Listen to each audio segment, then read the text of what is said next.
Yeah, and that's a very good point. I mean, think about it, Joe. You buy $1 million business. Your injection or down payment requirement's $100,000. The business is growing at 20% 20% year over year. That's a 200% return on your money. Like, where are you going to get a 200% return on your money? It's a no-brainer. So to pay 3x for a business is also a no-brainer. And it's like the space shuttle, though. It uses 90% of its fuel on takeoff and 10% remainder of the trip. So why not buy a business that has some sort of historical track record and scale it and get 200% return on your money? Welcome to Show Me the Nuggets, where each week Joe chats with world-class entrepreneurs to find out the key principles, strategies, and processes that lie behind their outstanding achievements. Now, your host, the no-bullshit serial entrepreneur, Joe Troyer. Hey everybody, it's Joe Troyer here again. Welcome to another episode of Show Me Your Nuggets. Oops, I'm sorry. Show Me the Nuggets. And today I'm here with none other than Steven Speer. And so guys, today we're going to be talking about something a little different, but I'm super excited today. Really, I want to talk to you guys about buying and selling e-com businesses using SBA loans. And so I brought on a referral and now a friend, I would say, of mine, Steven Speer, to talk about buying businesses specifically with SBA loans. And for those of you guys that don't know Steven, he's the founder of eCommerce Lending Inc. And also Platinum Bancorp Inc. And I'm super excited to have him on the line. My team did a little bit of digging, and they found that he's done over $250 million in funded loans. So, man, I'm super excited to chat with you today. Welcome to the podcast. Thank you, Joe. Thanks for having me. Yeah, man. So tell us a little bit about how you got into this space and what you're doing today. So about 5 years ago, I was focused on business acquisition financing, but more on the traditional sense, brick and mortar. And I had a client approach me saying, "Listen, I'm thinking about buying a business, but it's online. It's not brick and mortar. I'm going to be selling through Amazon, and can you finance that?" And I said, "Well, tell me a little bit about it." And I thought, well, I don't see why not. I mean, it ticks all the boxes, even though there's not a traditional storefront. I don't see why not. So I started looking at guidelines and all that boring stuff and realized I can do this. So I started with him, and it led to another transaction for a friend of his. And it kind of just blossomed over the last 5 years to quite a viable business model. So that's how I got started. I fell into it, like probably a lot of us have. That's fantastic. I feel like for e-com businesses, web-based businesses, that at the end of the day, like there's not a lot of people like you in the industry that's specializing in financing these types of businesses. So it's great. I had to seek you out, right, to find you. And I think that there's definitely a huge opportunity for guys like you in the space. And I'm just curious, Steven, to pick your brain and to figure out why we should be financing, right? What rates look like? What do we have to do to get qualified? And we'll kind of, go through some of these questions step by step. When it comes to e-commerce loans, so to speak, I'm curious, is SBA all that you do? Well, there are basically two types of ways to acquire an online business. One is to simply pay cash. And the other one is through SBA financing. For the most part, there are no other viable financial vehicles to acquire businesses, primarily because there's no there. There's no brick and mortar. There's no collateral. There's no building. There's really nothing there. So it's all considered goodwill lending. And what SBA allows, and by the way, SBA is not really a lending source. They just happen to insure the loans, allowing lenders to lend on what's considered goodwill lending, on loans without any collateral or any sort of tangible asset. So really, it's not only the only vehicle, but it's a very good vehicle because it allows lenders to really lessen their risk and be more open to lending within the space. Yeah, we're doing some stuff creative financing wise, merchant lending and things like that. We have an audience, and we're doing some crazy things to get deals financed. And SBA is big, and it's on my mind. We haven't went that route before. This year, I've been a part of 3 acquisitions so far, and next year I'm looking for more. So it's super excited to be chatting with you about why SBA. So can you give us kind of a high level rundown of what SBA stands for and really who it's for?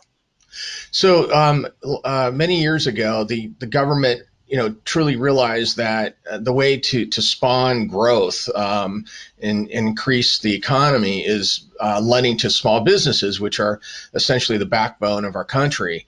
And so the biggest challenge was that banks didn't want to lend to small businesses, or they were very hesitant because of the amount of risk. So to make it kind of a win-win situation, because obviously banks make money on lending funds, the government said, I'll tell you what, if you lend the money, we'll insure the loan. And so it was really a match made in heaven, and it spawned growth through the small businesses. So really, it was designed for the small business owner, be it a startup, somebody opening up a restaurant, or now online business acquisition. So here we have it. Perfect. So who really are SBA loans built for? I'm assuming Americans, right? First and foremost. Yes. Because it's backed by the government. Right. So SBA loans in general, they're primarily for American citizens or green card holders. So they're pretty much limited to that for the most part. And also, in terms of the online space, they're only available to finance online businesses that are domiciled in the U.S. and that filed U.S. tax returns. That's one of the major questions I get is, well, I have this great business I want to buy. It's based in the UK. And I'm like, stop right there. Doesn't qualify. So, and I've actually assisted some sellers, 2 years prior to be able to get their businesses, foreign sellers, to get their businesses domiciled in the US and start filing US returns, because ultimately, if you have a US based online business, you're going to reach typically higher multiples when you go to sell than you would with something that's foreign owned. And I would imagine as well, if you can get it kind of ready and pre-qualifying for SBA, right, then your pool of potential buyers, I mean, depending on the price point, I would assume, your pool of potential buyers gets, massive. It does, and you're right, Joe. In terms of the price point, the higher the price point, the larger percentage of the buyer pool. Because in kind of the sub $1 million range, you still have a lot of cash buyers. So, and there are buyers getting financed in that let's say 250 to $1 million. But once you push beyond $1 million, there are fewer and fewer cash buyers. So it's essential for a seller to be able to have a business that is financeable, for lack of a better term, in the higher echelons of acquisition. What are some of the other no-nos, so to speak? We talked about kind of got to be a green card holder or be an American. It's actually got to be an actual business, right? Yes. So if it's just, I'm assuming, being taken under like your social security number and it's not an LLC or something like that, it sounds like it's probably not going to qualify for an SBA either. No, if it's on a Schedule C, it would still qualify for acquisition, because the bulk of the acquisitions are asset-based purchases, not stock-based. So it would be an easy transition, because essentially, really, a new company is being formed by the buyer, and that new company is acquiring the old company, or acquiring the assets of the old company. Yeah. So when I look in the marketplace of website listings that are for sale, from any of the individual brokerages to kind of the sites that aggregate all the listings together, some of them are pushing SBA pre-approved, and they're saying that in their marketing, and some of them aren't. Why is that? Shouldn't everybody be doing that? Or Well, primarily because if I'm a buyer and I'm interested in a $2 million business, but financing is not available to me, I mean, how many people could stroke a check for $2 million? So it's telling a potential buyer, hey, there's $2 million business, but you only need $200,000 to $400,000 down payment to acquire that business. And it opens up the buyer pool. So, and we do a lot of pre-qualifications of businesses, and we provide a pre-qualification letter to those brokers for the most major brokerage houses. What are the big things that you're looking for, right, to get that pre-approval done? Like, help us understand, like, if we go look at a business listing and it's not pre-approved like that, so to speak, what do we need to do in terms of due diligence to know whether or not this potentially would qualify, right, Stephen, to actually be able to work with you, right, if we're the perfect person to actually get the loan, right? So but we're trying to make sure the business is qualified, so to speak. So I front load a lot of things with my buyers. First I pre-qualify them, and we'll talk about that in a minute. But when they start their search, we are deeply involved with their search. And as they search for businesses and the ones that they're really interested in, they provide us with the financials of that business, the offering memorandum on that business. So I'm able to vet to tell my buyer, yes, that business is financeable through with SBA financing, or no, it's not, whatever the case may be. So if there's a business out there that isn't SBA pre-approved or pre-qualified, it doesn't necessarily mean that it's not. It just may mean that it just hasn't been. So there are a lot of acquisitions that we're involved with that weren't pre-qualified, but they do qualify. Does the timeline have anything to do with it? Like how long it's the history of the sale, so to speak? So yes, I mean, I look for businesses that have been around at least 2.5 years. I like to see 2 years of filed tax returns plus year to date at this point in time. Now with 2020 right around the corner, it should be easily attainable, but that's what I look for. I look for businesses that are pretty well diversified, not necessarily in how they sell their wares, but how many SKUs they have. Is it based on one product? Is it kind of a fad-based product, or is it something that's more commonly used with everybody? So I look at those things.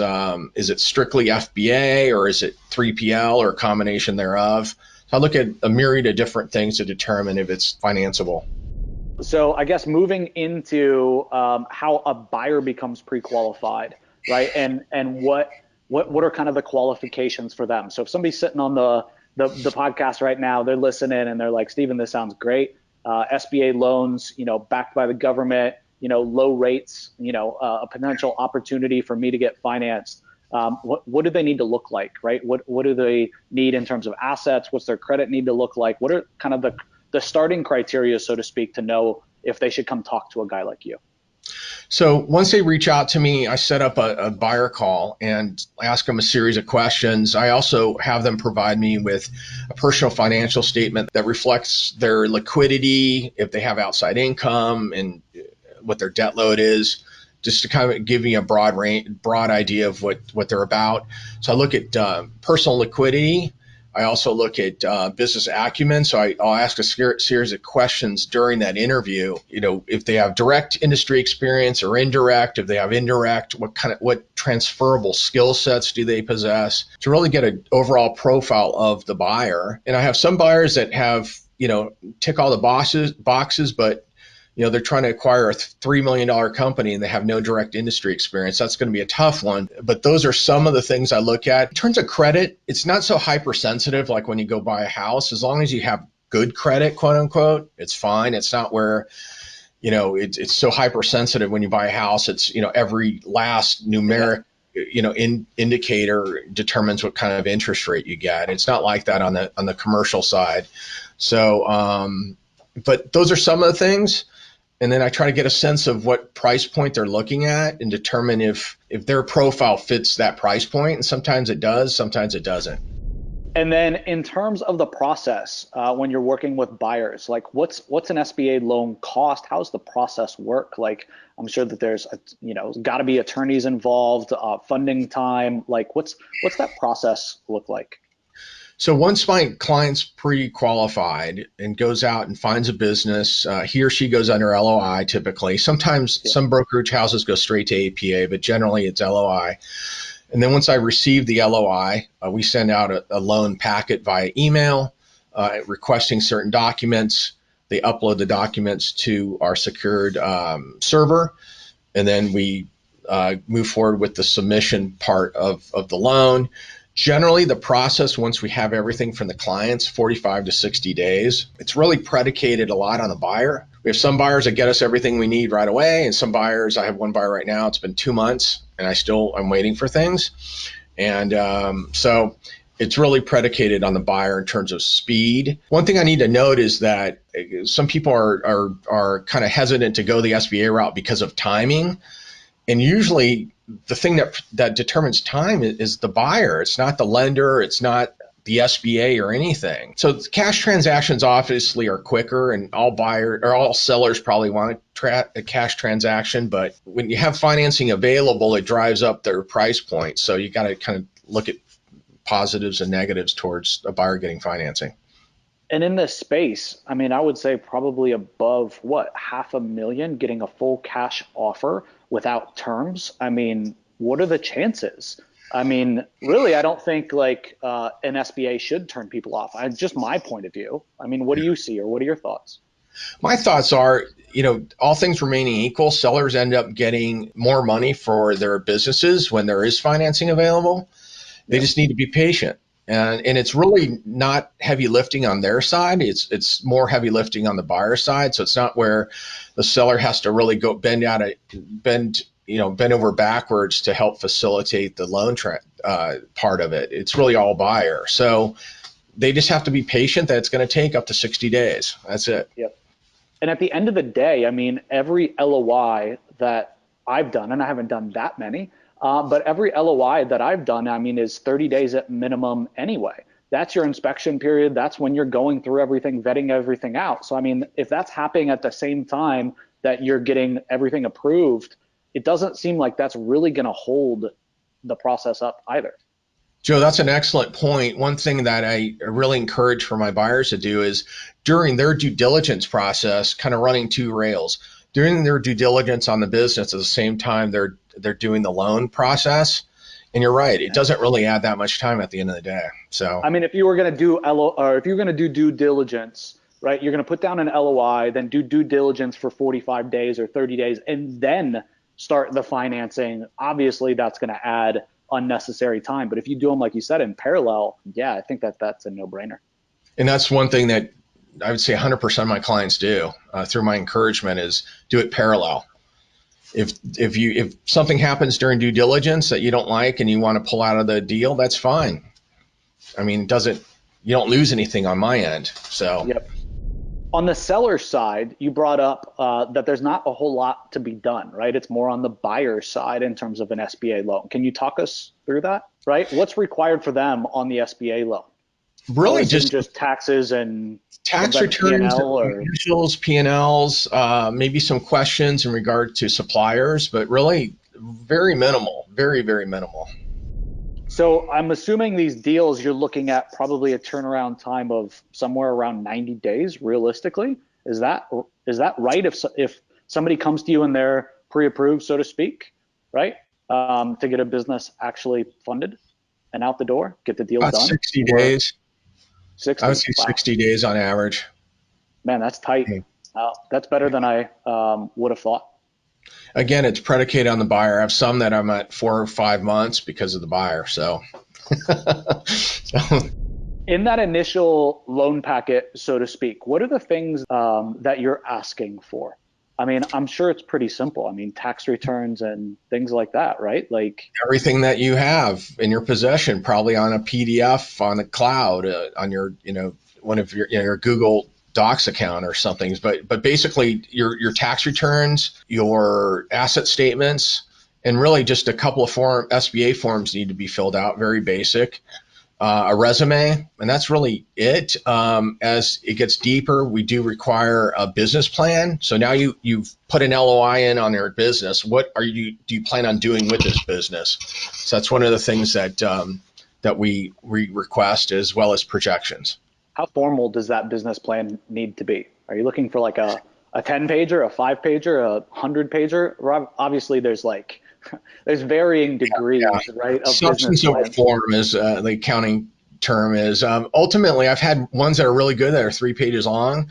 Really, you just have to convey what what skill set you have to be able to scale the business. Really, what your plan is on scaling the business. That's really what it's about. It's not all this fluff. So I've had ones that are 3 pages that are really good. I had one recently. It was 34 pages long. And I could have eliminated 30 pages and it would have been just equally as strong. So you just, and we do help them during that process, not in writing them, but we do refer them to a website that assists in writing business plans. And I've had so many people say, gosh, I'm so glad you made me write a business plan, because now I have a clear, concise idea of what I want to do with the business.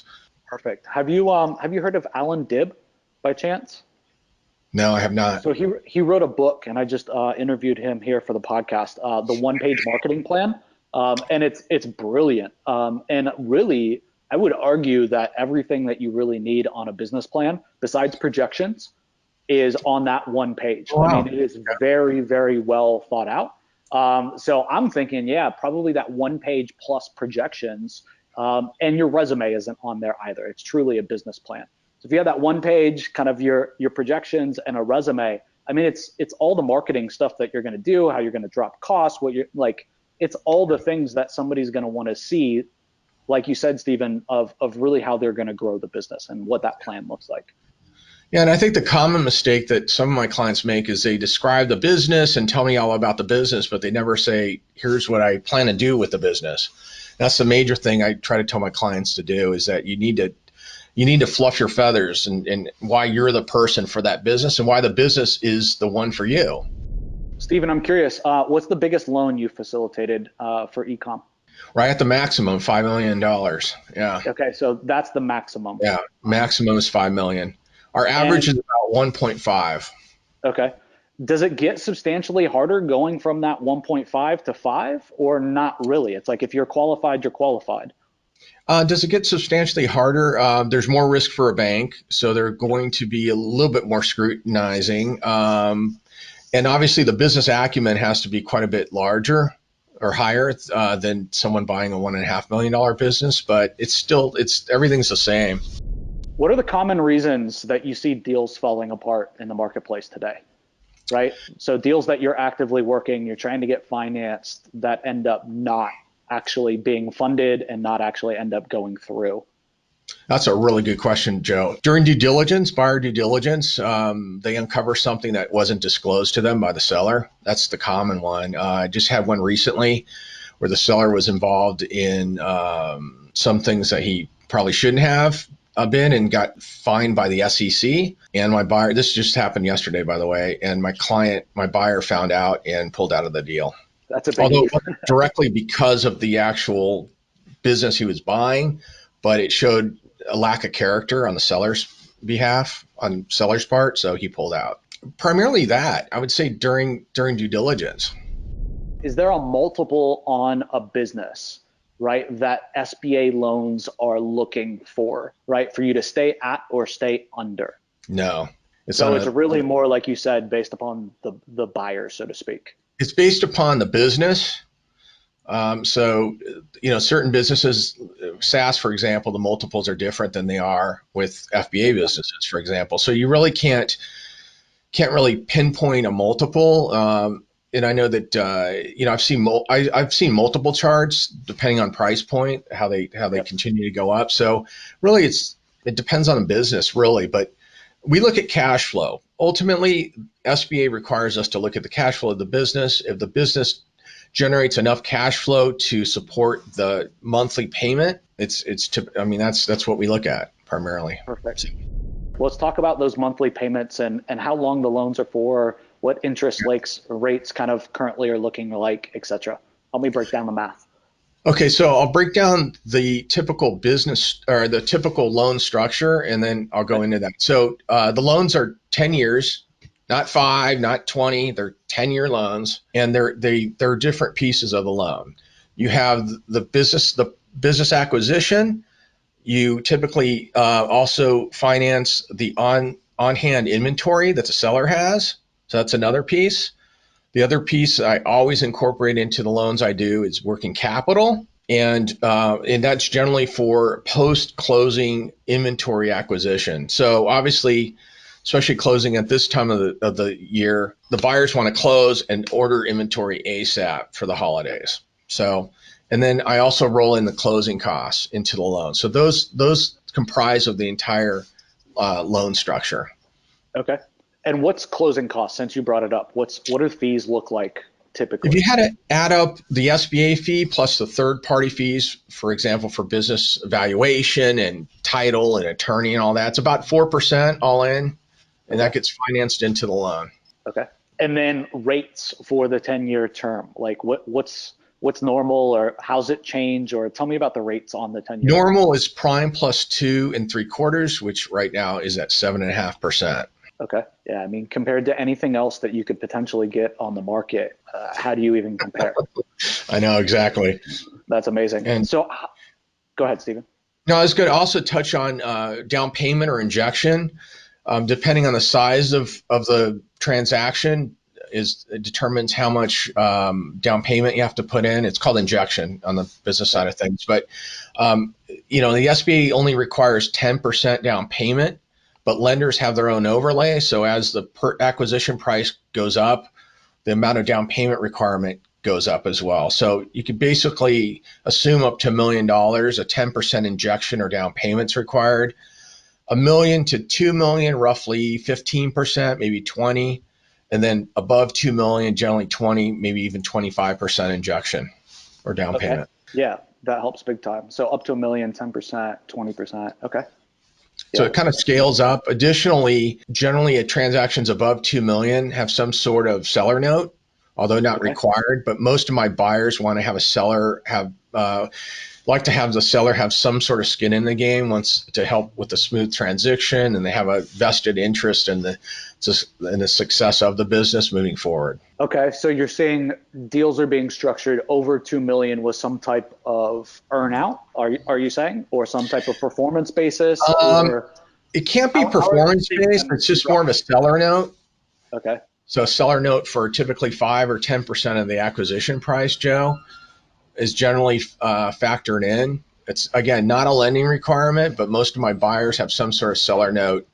That's just good deal structuring. Yeah, exactly. So, any other things that you think people should know about in terms of who qualifies, what types of businesses qualify, and then how the loans are structured? Really, one thing I want to touch on from a seller standpoint, it's absolutely imperative that sellers clean up their books, even if it means hiring a bookkeeper or better yet, a CPA to really clean up the financials, because that could make or break the business in terms of when he or she goes to sell it. And the other thing is, if there's any sort of commingling between businesses, start untangling that web, because it'll pay dividends when you go to sell your business. It seems obvious, right? But most people, I mean, of all the deals that I looked at, it's almost always the case. It's almost always commingled. What do you think is up and coming in the marketplace? Obviously, FBA, I know you probably, it seems like, do most of your deals, but that would just be an assumption. But what's kind of up and coming in the industry, so to speak? In terms of our deal flow, we're seeing more SaaS businesses that are being financed. Price points have stabilized. We saw a big increase of price points from 17 to 2018. They pretty much stabilized this year. But SaaS is starting to incorporate more and more of our deal flow. Seeing a lot more of that. I like it too. I think there's, the fact that you don't have to deal with actual products. Generally it's service based, and I kind of like that. We do a lot of FBA type transactions, even 100% FBA transactions where everything's done through Amazon. We do quite a bit of that. We're okay with that. It's just all boiled down to, what products are being sold through Amazon. Is it one product or 10? I mean, what does that look like? So we definitely look at that. I'm curious, on your point of view, is one product better or is 10? 10. You diversification. Like yeah. Yeah. So from a buyer's point of view, like, I don't want to market. I was looking at a product as an example. I think this highlights it well. Dude, they probably had 2,000 active SKUs they were selling on Amazon. Yeah. I mean, their cost of goods for each item, and their profit margin was huge, but to have inventory at Amazon and minimum inventory for all those 2,000 SKUs, I mean, it's ridiculous. It's mind-numbing, absolutely mind-numbing. And to manage all that inventory, and like you said, I was looking at having to fund, right, for the holidays and to get all that done, right? Not only buy the existing inventory, right, but then to order for the holidays. I was like, that's ultimately what made me back out of the deal. Yeah, I mean, there's definitely, we've done some transactions where we've had hundreds of SKUs, and it's totally mind-numbing. It is. So.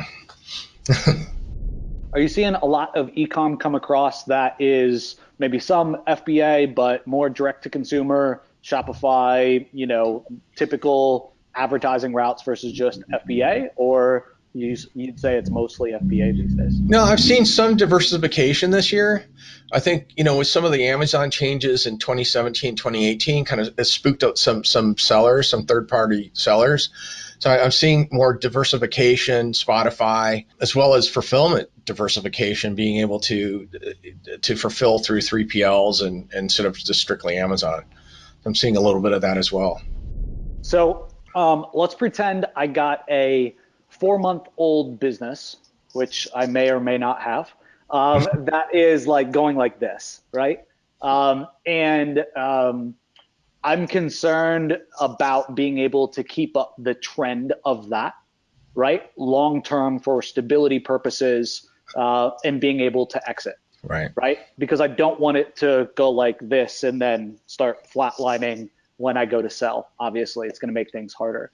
What are you seeing as the optimal or minimal timeline of sales history, so to speak, to be able to facilitate an SBA type of deal? I think 2.5 years is a good marker. It's not a hard, fast rule, but I like to see 2.5 years. Also gives me, as the lender, some indication of what, how much dry powder the buyer needs after closing. Because the last thing I want is one of my buyers 2 months later calling me up for more money because they're out of inventory and they're being sanctioned by Amazon or something. So I've had a couple of transactions that come to mind in the last few months that were really inventory heavy. That needed a lot of dry powder, and I was able to shore up an additional $350,000 on each of them for post-closing working capital.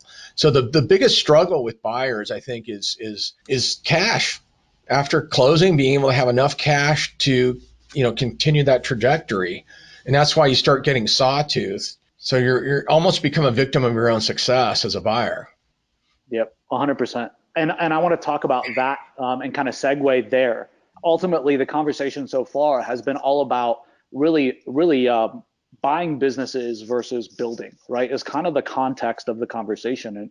And why you would want to do that is pretty simple, right? Like most businesses fail at the end of the day. Like somebody's figured out how to do this. You're probably buying a business for 3x or somewhere around there, EBITDA, and you're getting a loan term through SBA and through Steven, for example, of 10 years, right? So you can do the math. And if you have the skills as marketers that you're being taught, right? And you really have good skills in growing businesses and marketing businesses, you can do the math and you'd understand very quickly why this is a very appealing type of model. And I don't think that there's any faster way to accumulate wealth. And that's really ultimately why I'm stuck in this space and spending so much of my time on it. Yeah, and that's a very good point. I mean, think about it, Joe. You buy $1 million business. Your injection or down payment requirement's $100,000. The business is growing at 20% year over year. That's a 200% return on your money. Like, where are you going to get a 200% return on your money? It's a no-brainer. So to pay 3x for a business is also a no-brainer.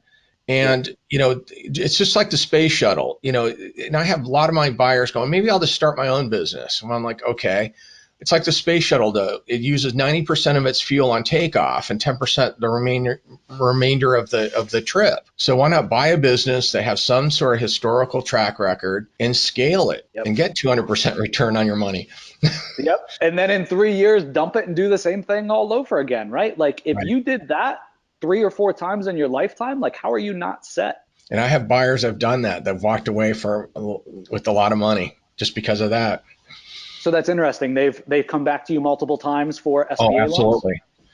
Absolutely. So what does that look like for them and for you? Quite a few of my buyers aren't looking just to acquire one business. They're looking to acquire similar businesses over a course of time where they could have kind of a plug and play type business model where they could buy multiple businesses over time and really be able to scale them simultaneously. I love that. First off, it's exciting to see how they progress over the course of 3, 4, 5 years. Yep. And secondly, when they go to sell, I mean, it's pretty exciting there because they're able to either parcel off the businesses individually or sell it as a all of them combined in one fell swoop. Yep. So that's really like, I don't know, I'd call it like a portfolio buyer, right? Right. So how do you help and aid those portfolio buyers in financing, right? They come to you, they finance a deal, right? It's going well and they come back to you. Is that how it happens? And then they're looking to fund another, or they're flipping the other one first? Like how have you been able to, or what use cases have you seen with portfolio buyers, so to speak? Usually they buy one business and maybe 6 months or a year later they buy a second business and they continue to buy businesses over time. It's not where typically they don't buy the businesses simultaneously, and it also kind of muddies the water when on the loan side of things when they're buying simultaneous businesses. So, but I've seen that as they continue to grow their portfolio. That's where I want to be. But I've been self-funding and creative financing, all of it, without SBAs.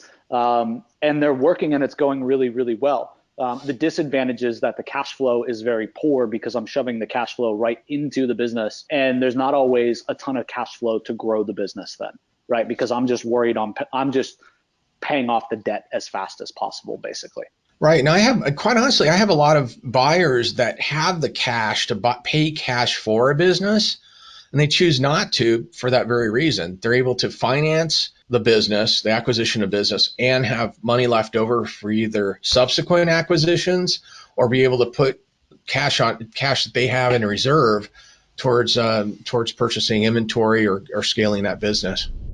I think that goes right into, Stephen, I think one of the things I wanted to talk to you about today was, are you only lending to people looking to buy e-commerce businesses, right? If I have a e-commerce business that, like we talked about earlier, an example was the money's being caught up in inventory. Do you help people in that regard kind of finance and get funding, or no? We do some inventory funding through our private lending channel because again, my goal is to help my buyers succeed. And there are cases where they do run out of money and they don't want to get one of those crazy Amazon loans and pay 50 grand a month in debt service on those loans. So I have helped clients through our private lending channel and generally 200 to 300,000 inventory acquisition. So we do help. It's not the bulk of our business. The bulk of our business is business acquisition, but we do help our clients obtain those loans. Okay. And you can get SBA lending though for your existing business though, correct? Right? Like, yeah. So you guys just don't do anything in that regard, so to speak. You can get SBA lending in terms of what? For inventory? Yeah, I've seen inventory, equipment, things like that, SBA loans being marketed for, but how real that is, I don't really know. Yeah, it's not. It's questionable, and we don't get involved with that at all. Gotcha. Yeah. Gotcha. So that's good enough for me. So the other financing options for inventory, what's a deal like that look like, or what's interest rates look like? You said obviously, Amazon money is expensive, right? Merchant financing money is expensive. Yikes! Yeah. I mean, and I've used some of those methods, right, to acquire things, so that I didn't have to pull as much cash out of pocket. Right. And ultimately, then because of the interest rates, it's all about just paying that off as soon as possible. Right. And so all the profits just getting shoved back into basically paying off whatever that high interest loan is as fast as possible. So what are the other options there that you guys deal with? So when we do, here and there do an inventory loan, generally it's a 2 to 3 year loan, interest only, which totally helps cash flow. And generally it's around 12% interest. And generally on average, it's about for 200,000 to 300,000. So in other words, if someone came to us for a $25,000 inventory loan, it probably wouldn't work, but generally 200 and above. But it really does help our clients because, again, the last thing I want is our clients to be struggling post-acquisition.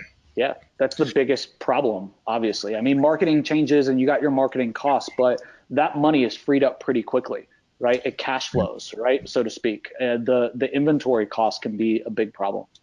And here's another thing that we do and we have done is that we have clients that have taken the bait with Amazon and have these crazy 1 year loans with huge debt service.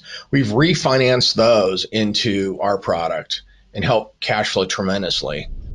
All right, man. I really appreciate you being on the podcast. I want to kind of wrap things up. Stephen, as you look back on what we chatted about here today, is there anything you think we missed or that you think maybe we need to chat about to make sure that we do service for everybody listening? And again, thanks for having me on. I think the major thing is not only do we help buyers, but we do help sellers. So feel free to reach out to us, either by email. My email address is Stephen with a PH at eCommerceLending.com, or you could reach our offices at 813-766-4524. Awesome, man. So we'll put your website, we'll put your email, we'll put your phone number in the show notes so everybody has it.